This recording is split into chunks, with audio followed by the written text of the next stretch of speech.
Ok. Du coup, donc on vous présente les partenaires, enfin, notre modèle de partenariat patient en fait à l'IFPEC. Et donc là, la présentation qu'on se propose de vous présenter ce soir, c'est les patients partenaires dans notre dispositif de formation à l'IFPEC. Et donc on vous présente ça toutes les trois pour le collectif. Et donc il y a une partie des gens qui sont ici également ce soir. J'ai le... T'as pas le diaporama? Là, on a le plan, par exemple. C'est moi qui partage en fait, Amélie, si, D'accord. pour Alors participer. par contre, Ça comment s'affiche je pas fais pour pour toi? avoir comment je fais pour avoir le contrôle sur la diapo suivante? Et je croyais que c'est marqué, vous êtes en train de partager votre écran. Alors, en tout cas, là, on a le plan à l'écran, voilà. Vous avez le plan à l'écran. Et si Ouais. je fais ça, Et là, vous avez la description de Oui. l'IFPEC. tout à Ok. fait. Donc, j'ai la main, c'est bon. Donc, l'IFPEC, juste un petit rappel pour les Rennais, pour ceux qui sont proches. Donc, c'est à Rennes. Voilà, via le métro Pontchaillou et l'hôpital Pontchaillou. Et nous, on est juste de l'autre côté à l'IFPEC. On n'est pas très loin, on est vraiment des voisins de l'université. Qui c'est l'IFPEC? C'est donc un institut de formation en pédicure, podologie, ergothérapie et massokinésithérapie. Ça représente 730 étudiants. Et quand on parle de formation sur une promotion, on les forme ensemble. Et donc, ça représente quand même 210 étudiants. J'ai pour habitude de dire qu'on fait un peu de l'individuel de masse. On va vous expliquer un peu comment on fonctionne. Mais voilà, on essaie d'avoir des petits groupes, mais orientés sur 210 étudiants. Et donc, voilà, on réfléchit cette formation aussi, parce qu'on est en marche vers l'universitarisation dans cette santé, UFR santé.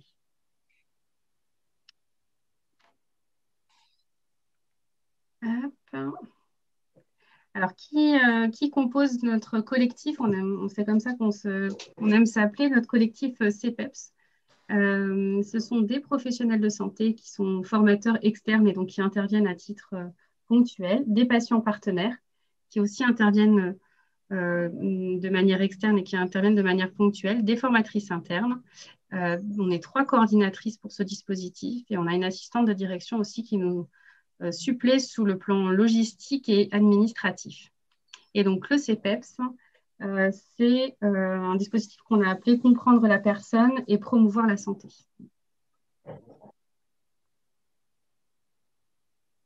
Oui, pardon.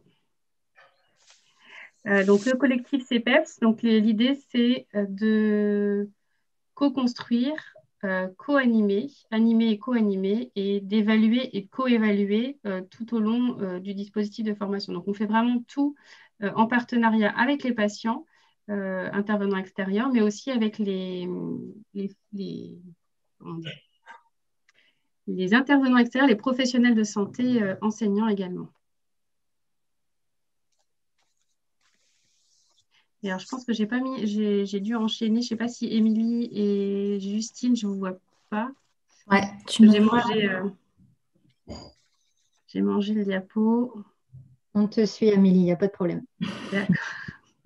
Là, c'est une diapo où il y a marqué bloc de formation, ancrage théorique. Ouais, je vois bien. J'ai juste, je ne sais pas ce qui se passe. C'est pas très grave.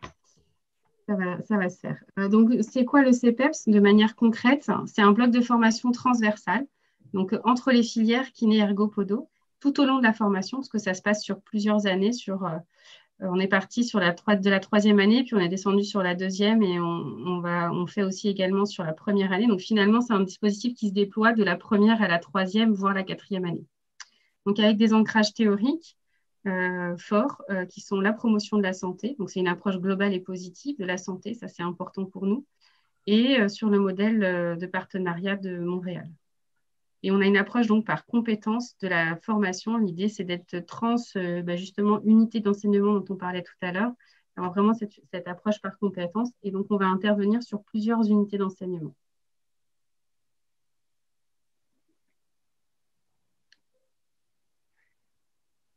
Je te laisse, Émilie. Ouais, sur l'aspect compétences professionnelles et compétences transverses qui sont travaillées à l'IFPEC, sur la gauche, on voit assez clairement ce qui est vraiment proposé de travailler aux étudiants en compétences transverses et qu'on retrouve sur la droite avec l'autre camembert quelque part dans les référentiels professionnels, à la fois des massokinésithérapeutes, des ergothérapeutes et des podologues pédicures.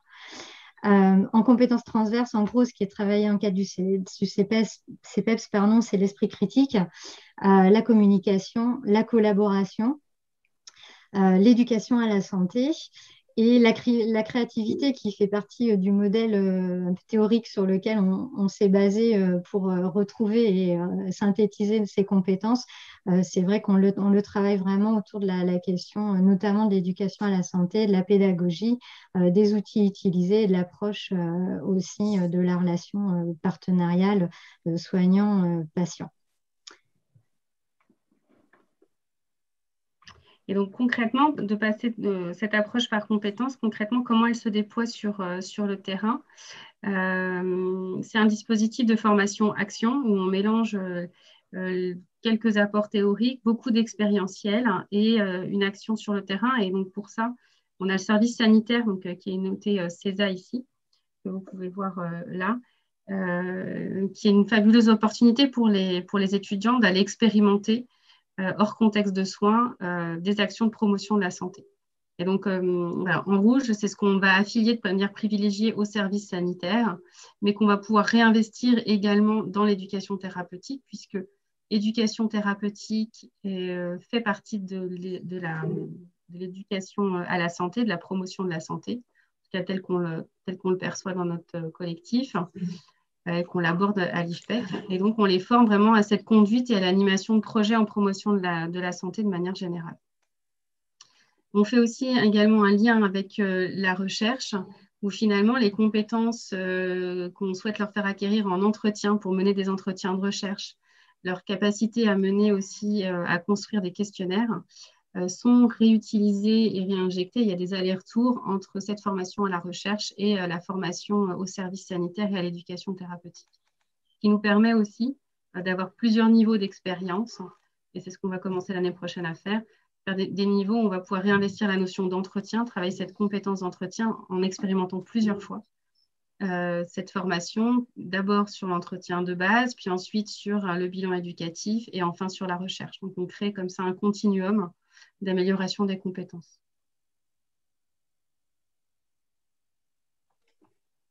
Alors, on a essayé d'être original à l'IFPEC, mais en fait, on ne l'a pas tellement été ce soir, visiblement, puisqu'on s'est tous référés au niveau d'engagement et au continuum de l'engagement de Carman.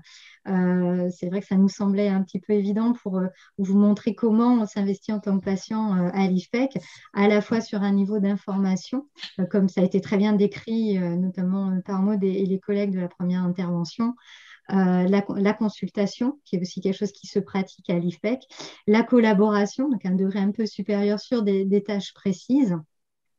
Mais c'est vrai que sur le CPEPS, on est vraiment sur la logique de partenariat avec la co-construction des programmes, le co-enseignement, avec le partage de savoir et notamment du savoir expérientiel.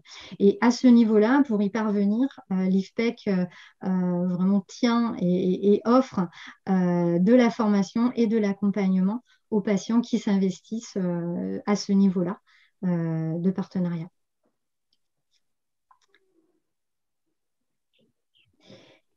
Il y avait une question tout à l'heure dans le chat et on y a partiellement répondu avant sur comment on intègre un collectif en tant que peut-être futur patient, enseignant, formateur.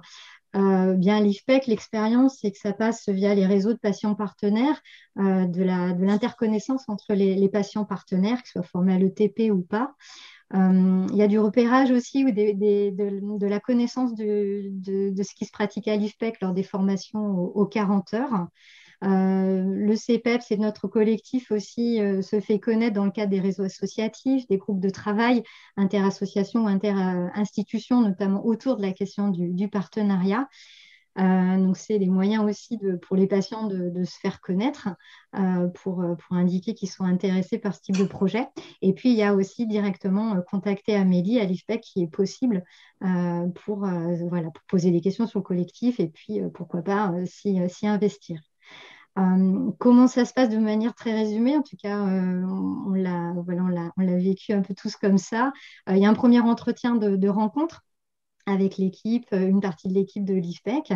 On nous propose ensuite à nos patients de venir observer ce qui se passe en face à face avec les étudiants, dans les séminaires, parfois dans les TD. On a vraiment un point vraiment un point fort, je trouve, dans notre collectif, c'est vraiment la participation au débriefing, le temps qu'on prend aussi à analyser ce qui s'est passé, à tous s'exprimer.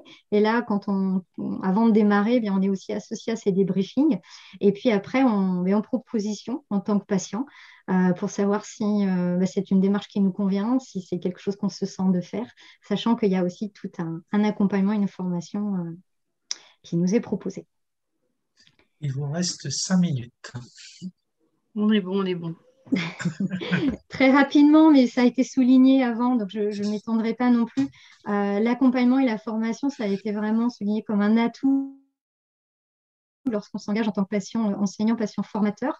C'est vrai qu'à l'IFPEC, il nous a fallu du temps d'acculturation sur tout ce qui touche le vocabulaire employé, l'organisation de l'institution à laquelle on participe et tous les outils de partage et de collaboration très concrètes. Et donc ça, c'est presque un peu le début. Et puis après, on a quand même cet accompagnement permanent qui est globalement collectif, mais qui peut aussi s'individualiser au regard des besoins qu'on peut ressentir à un moment. Qui va passer par les briefings, la co-construction, la co-animation qui nous est souvent proposée par principe, le débriefing qui sont des temps hyper importants, la co-conception, l'adaptation collective des choses, et puis un point fort aussi dans l'accompagnement sur l'aspect convivial de cet accompagnement, que moi j'ai traduit peut-être un peu par la simplicité des relations, le non-jugement et le partage permanent, ancré vraiment dans les valeurs de l'IFPEC et dans les pratiques de l'IFPEC. Et ce que je tiens à rajouter en plus, c'est que ce modèle d'accompagnement au quotidien, il est proposé à la fois aux patients, mais aussi aux intervenants extérieurs qui souhaitent rejoindre le groupe et qui ont aussi besoin d'être accompagnés quand on rejoint un dispositif qui est aussi important que celui-ci. Il y a un besoin d'un temps d'accompagnement et de formation, et donc ils profitent de ce même dispositif, en fait. Alors justement, qu'est-ce qui fait que... qu'est-ce qui facilite ce partenariat? Donc ça, c'est entre nous qu'on s'est interrogé justement sur qu'est-ce qui fait que ça fonctionne. Et ce qu'on s'est dit entre nous et ce qui a l'air de fonctionner, c'est d'être flexible. Ce qui fait qu'on arrive à collaborer ensemble, à travailler ensemble, c'est notre flexibilité, c'est notre capacité d'adaptation.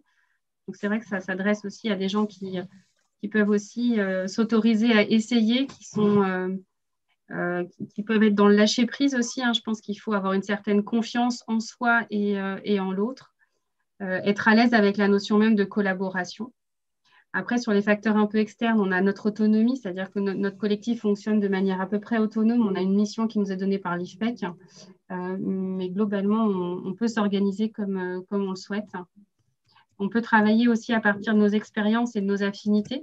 Donc, c'est vrai que ça, c'est aussi rassurant. Donc, je parlais tout à l'heure de lâcher prise et de flexibilité, mais aussi on s'appuie dès qu'on peut sur notre expérience et nos affinités. On se répartit les tâches aussi dans ce collectif. Et ce qui nous unit quand même, c'est l'envie, le plaisir, la convivialité, ce moment de débriefing qui est aussi un moment d'échange, de partage. Généralement, avant le Covid, on commençait ou on finissait toujours une réunion par un temps de repas, pour avoir le temps d'échanger avant de se mettre au travail.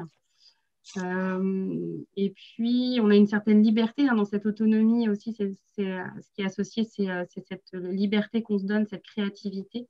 Et donc, ce non-formatage que l'on peut avoir dans des maquettes qui seraient préétablies, on se donne l'opportunité de réinventer un modèle de formation. Donc ça, c'est aussi en lien avec un modèle qui existe et qu'on va vous présenter. On a Madame Sanodja qui a fait sa thèse sur les règles de la collaboration, et c'est vrai qu'on s'y retrouve aussi. Donc dans les règles qu'elle pose, c'est d'abord d'avoir un a priori positif vis-à-vis de la collaboration. Également de fonctionner en mode de réciprocité. Avoir conscience de l'interdépendance vis-à-vis des autres. De développer et de maintenir le réseau d'acteurs. D'être bienveillant. D'avoir de l'humilité et un ego mesuré. de savoir engager des partenaires, Animer le groupe pour faciliter le travail. Être à l'écoute des personnes et des avis. de gérer les informations, et d'agir pour atteindre les objectifs communs. Alors, il y a des points quand même de vigilance, hein. Il n'y a pas que des facilitateurs et des facteurs favorisants. Je pense qu'il faut vraiment faire attention au quotidien à bien être à l'écoute de chacun. On a un collectif d'une quinzaine de personnes, donc il faut aussi que les individualités puissent exister au sein de ce collectif. De tenir compte des représentations du métier, de l'identité professionnelle qui est en construction et qui parfois peuvent venir parasiter ce partenariat. Donc, je pense plutôt aux professionnels de santé d'ailleurs que aux patients. De bien penser à l'harmonisation des pratiques. Et là, la co-animation, la co-construction nous permet vraiment de travailler sur cette qualité-là, sur l'harmonisation de nos pratiques. La planification, alors ça c'est pour le côté pédagogique et formateur, mais c'est vrai que planifier en PEC des activités trans-formation, ça peut être très complexe quand les services de planification ne suivent pas. Et puis, quand on parle qualité, quand on parle co-animation, quand on parle co-construction, il peut y avoir un coût. Et il faut que l'institution soit prête à l'assumer. Et c'est toujours quelque chose qui est en tension, qui n'est jamais acquis et qu'il faut préserver et argumenter au quotidien. Donc concrètement, ça représente quoi, ce qu'on est en train de vous parler? En 2020, et aujourd'hui c'est encore plus que ça, mais en 2020, c'était 6 jours de séminaire par étudiant identifié. 14 groupes de 16 étudiants interprofessionnels par promotion, 200 étudiants formés aux 40 heures en ETP par an avec la réalisation du service sanitaire. Et donc, sur les 1348 heures intervenants, au total que ça représente, on a 511 heures qui ont été effectuées par des patients partenaires enseignants. Merci. Ce qui n'est pas négligeable. On a presque terminé. Vite. Du coup, au niveau des résultats de la formation, donc tout d'abord pour les étudiants, on peut apercevoir une augmentation effective du niveau d'empathie qui a notamment été évaluée grâce à un mémoire d'un étudiant en kiné en 4e année qui rapproche la formation en ETP et l'accroissement du niveau d'empathie. Également une modification de la représentation des patients en tant que sujet de soins et non objet de soins. Une représentation de leur rôle de soignant en tant qu'accompagnateur et comme acteur de promotion à la santé. Également, ils peuvent expérimenter l'approche collaborative interprofessionnelle grâce à la mutualisation, comme le disait Amélie, des cours CPEPS en regroupant les 3 instituts et également en vivant en fait la co-animation patient, partenaire intervenant et professionnel intervenant. Et du coup, ils ont une meilleure approche de l'EBP avec réellement les 3 dimensions, donc les données de la recherche, l'expérience soignant et les préférences patients pour vraiment converger vers une décision partagée. Donc ça, c'est pour les résultats étudiants. Il existe également des bénéfices pour le collectif, donc des bénéfices communs comme améliorer le cadre de travail en respectant les besoins de chacun, produire un contenu de formation porteur de sens éthique et pratique et enfin l'acquisition de compétences. Concernant les patients partenaires intervenants, on a réellement un sentiment d'utilité aux autres et de faire advenir quelque chose de positif de la maladie.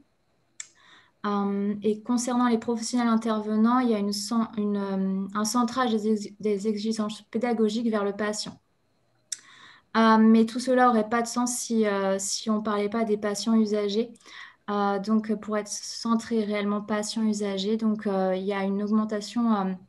il y a une adéquation aux besoins des patients grâce à la formation des futurs professionnels, un renforcement des compétences relationnelles et un développement de la posture de soignant. Très bien. On a une diapo supplémentaire. On peut vous la laisser juste en lecture comme ça de verbatim d'étudiants pour terminer. Et on peut répondre à vos questions. Un grand merci à vous 3. Merci beaucoup pour cette présentation très dynamique. Alors, il y a une première question qui renvoie peut-être à un questionnement plus général. C'est si on veut faire des choses identiques en fait ailleurs, comment on fait ailleurs qu'à Rennes, je veux dire. Est-ce qu'on peut prendre contact avec Justine, Émilie et Amélie, par exemple, ou pas? Je pense, oui. Je pense que tout le collectif est prêt à répondre, effectivement. et à partager son expérience au sein du collectif. Il y a un appel du pied pour aller faire la même chose en bord de mer, en fait. Bah, si en plus c'est en bord de mer, on peut même venir voir. Je La ne Bretagne est une terre d'accueil. me trompe pas, Thomas, hein, c'était bien ça, hein, c'était bien un appel du pied, quoi. Hein.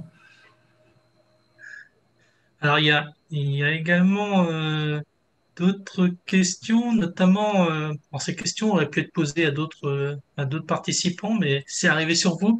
Avez-vous une définition d'un statut, des fonctions et des rôles d'un patient, enseignant, partenaire, ressource?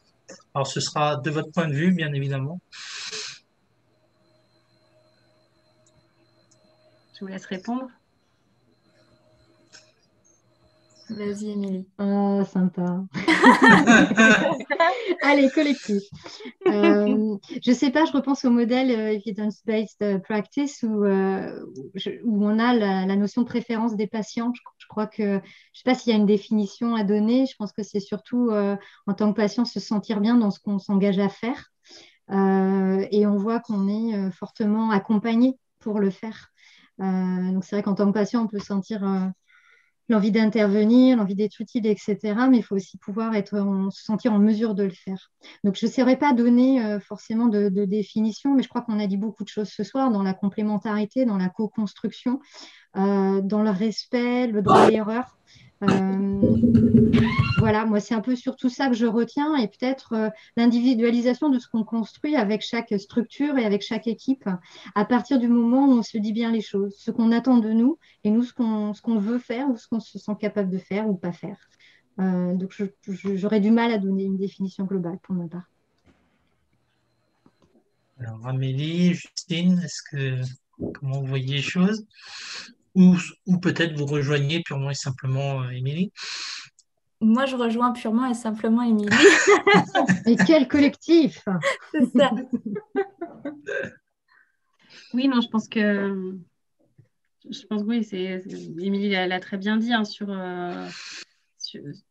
pense que ce qui nous unit, c'est les valeurs de l'éducation thérapeutique et ça, je crois que c'est grandement facilitant d'avoir ces valeurs-là par rapport à d'autres groupes professionnels.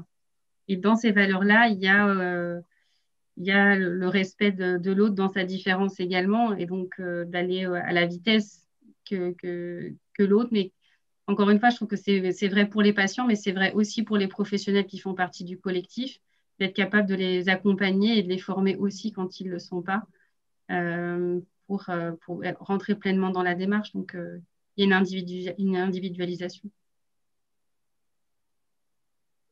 Ok, merci beaucoup. On arrive au bout de cette session. Là, il y a des commentaires. Il y a des commentaires plus que des questions, en fait. Je pense J'en aurais, une autre j'en aurais, Ah, excuse-moi. J'en aurais encore une, Pascal, si tu permets, adressée à Émilie, Amélie, pardon, parce que moi, je connais un peu la genèse et j'ai le sentiment que ça s'est passé un petit peu différemment à l'IFPEC que ce qu'on a pu présenter dans d'autres expériences. C'est un constat, hein, il n'y a pas de autre lien à faire. Est-ce que, Amélie, tu pourrais nous expliquer un peu comment a émergé cette dynamique de travail en partenariat avec les patients à l'IFPEC?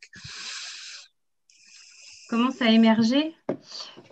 Oui. Je ne sais pas où tu m'embarques. Non, on est parti de la théorie, on est vraiment parti des fondamentaux. On ne s'est pas posé la question de la faisabilité, de tous les freins qui pouvaient se mettre en travers de la route. Je ne sais pas si c'est ça que tu veux que je développe. Oui. Et voilà, on est parti des fondamentaux. L'éducation thérapeutique, c'est pareil pour les patients. Et donc, on a développé un modèle de collaboration, de faire ensemble à partir de ça. Et donc, aussi, dans la formation transverse, hein, kiné ergopodo, c'était aussi l'éducation thérapeutique, c'est pluridisciplinaire. Et donc, ce modèle, on l'a toujours pensé de manière pluridisciplinaire et il n'a jamais existé de manière uniprofessionnelle puisque ça nous semblait pas avoir de sens. Donc, on essaie d'être cohérent sur le fond et sur la forme de ce que l'on fait pour avoir une espèce de congruence quand même dans ce qu'on fait, qui nous rend confortable nos actions et notre conception. Je ne sais pas si c'était ça que tu voulais que… Et c'était absolument ça, parce que je crois qu'on a tendance, c'est un peu un constat que je fais, à se poser beaucoup de questions sur les freins, les contraintes, avant de vouloir se lancer. Et enfin, j'ai eu le sentiment, moi, que vous étiez un peu convaincu et que vous vous êtes dit, les freins, les contraintes, on va les gérer au fur et à mesure qu'elles vont apparaître, mais on y va, quoi. Alors, c'est vrai, et ceci dit, quand même, pour rendre hommage à l'IFPEC, c'est que j'ai dû argumenter clairement le projet, mais on m'a quand même laissé une grande autonomie, une carte blanche et une liberté d'action qui fait que ça a été possible aussi de le faire. Si on était dans le contrôle en permanence, si on me demandait de rendre des comptes en permanence, ce serait beaucoup plus compliqué. Donc ça, c'est vrai qu'on a une autonomie de travail aussi qui nous permet d'être créatifs, qui libère la créativité aussi, qui nous autorise à être créatifs et donc à dépasser les modèles existants et à proposer quelque chose qui réponde aux nouveaux enjeux, qui permettent d'intégrer le service sanitaire avec l'éducation thérapeutique. Il faut avoir de la créativité pour pouvoir ne serait-ce que l'envisager, et ce n'est pas le cas partout. Donc, par rapport à ça, je pense que la créativité, elle n'est possible que si on a de l'autonomie professionnelle.